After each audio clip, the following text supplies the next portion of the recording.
one of the most inspiring stories about Lord Buddha is the story of the four sights. It is said that when Buddha was a young prince named Siddhartha, he had lived a life of luxury and pleasure within the walls of his palace.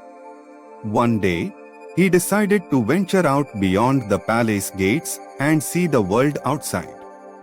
On his journey, he came across four sights that changed his life forever. The first sight was that of an old man who was feeble and struggling to walk.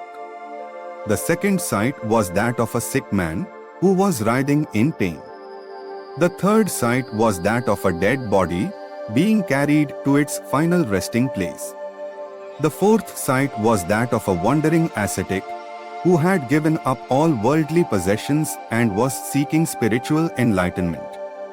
Upon seeing these four sights, Buddha realized that all living beings are subject to old age, sickness, and death. He also realized that material wealth and worldly pleasures were not the path to true happiness and fulfillment.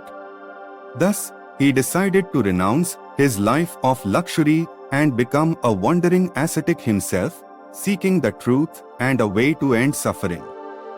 Through his years of meditation and spiritual practice, Buddha eventually attained enlightenment and became the founder of Buddhism. His teachings continue to inspire millions of people around the world today, reminding us that true happiness comes from within and that we can all find our own path to enlightenment and peace. Happy Buddha Purnami! Thank you for watching. Please like, share and subscribe.